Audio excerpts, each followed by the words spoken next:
வாழ்க வளமுடன் நண்பர்களே.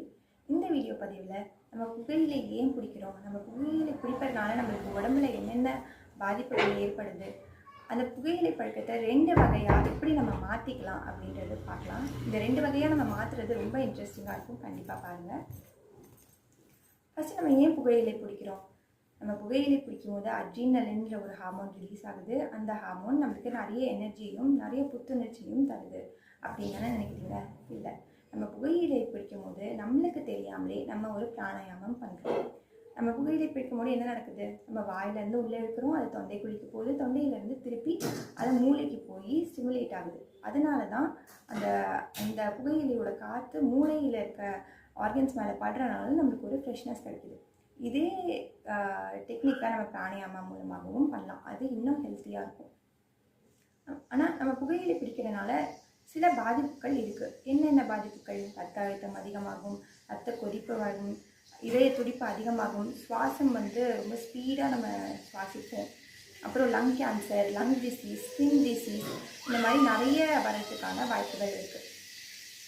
இந்த டொபேக்கோவை கண்டுபிடிச்சவங்க யாருன்னா வில்லியம் ஹென்ரின்றவரும் இன்னொரு கார்லுன்ற ஒரு சயின்டிஸ்ட்டும், ஜெர்மன் சயின்டிஸ்ட்டும் 1828 கண்டுபிடிச்சிருக்காங்க.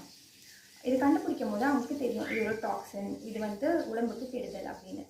ஆனாலுமே ஏன் அதை அவங்க உபயோகப்படுத்தினாங்க? ஏன்னா இது அவங்க கண்டுபிடிக்கிறதுக்கு முன்னாடியே காலங்காலமாக உபயோகப்பட்டு வந்துட்டுருக்கு. ஆனால் அவங்க உபயோகப்படுத்தும் போது இந்த அளவுக்கு அதில் நிக்கோட்டின் இல்லை. நிக்கோட்டினில் தான் அந்த போதைப் பொருள் அந்த தாக்கம் அதிகமாக இருக்குது. இப்போ தான் அந்த நிக்கோட்டினை தனியாக ஐசோலேட் பண்ணி எடுத்து அதை நிறைய போட்டு நிறைய போதைக்கான பொருளாக அதை மாற்றிட்டாங்க. அந்த காலத்தில் அந்த டொபேக்கோ பிளான்ட்டில் வெறும் 5% நிக்கோட்டின் தான் இருந்திருக்கும், ரொம்ப கம்மியான அளவு. இந்த நிக்கோட்டின் நம்ம சாப்பிட்ற காய்கறிகளிலும் இருக்குது. இந்த நைட்ஷீட் ஃபேமிலியான பிரிஞ்சால், டொமேட்டோ, பொட்டேட்டோ, இந்த மாதிரி காய்கறிகளிலும் இருக்குது. இப்போ நம்ம இந்த டொபேக்கோ யூஸிங் பழக்கத்தை எப்படி நம்ம மாற்றிக்கலாம் அப்படின்றத பார்க்கலாம். 2 பழக்கம் இருக்குது. ஃபஸ்ட்டு பிரம்மரி பிராணாயாமம். அதை செய்யும்போது நம்மளுக்கு நிக்கோட்டின் எடுத்துக்கிட்டால் எப்படி இருக்குமோ அதை விட அதிகமான ஆற்றல் இருக்கும். நிக்கோட்டின் எடுத்துக்கிட்டால் நம்மளுக்கு ஆற்றல் 5 நிமிஷத்தில் போயிடும், இல்லைனா 10 நிமிஷத்தில் போயிடும். ஆனால் இந்த பிராணாயாமம் பண்ணனால ஒரு நாள் முழுவதும் நம்ம ஃப்ரெஷ்ஷாகவும் புத்துணர்ச்சியாகவும் இருக்கலாம்.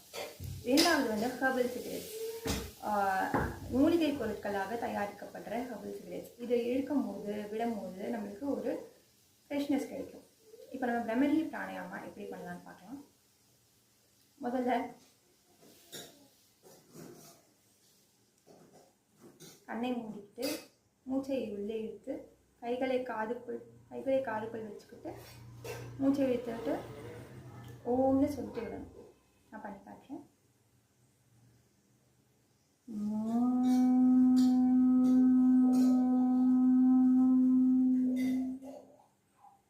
இது டைப் 1. டைப் 2 5 சென்சஸையும் நம்ம கண்ட்ரோல் பண்ணுறோம்.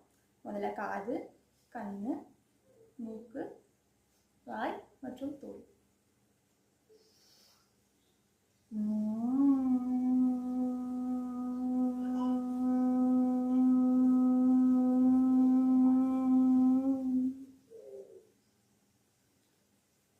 இந்த பிரம்மரி பிராணாயாமா சான்ஸ்கிரிட்டில் பிரம்மரினா வண்டுன்னு சொல்லுவாங்க, கரு ஹம்மிங் பீன்னு சொல்லுவாங்க. அந்த ரீங்காரம் மாதிரி நம்ம காதுக்குள்ளே ஒழிச்சுட்டு இருக்கோம்.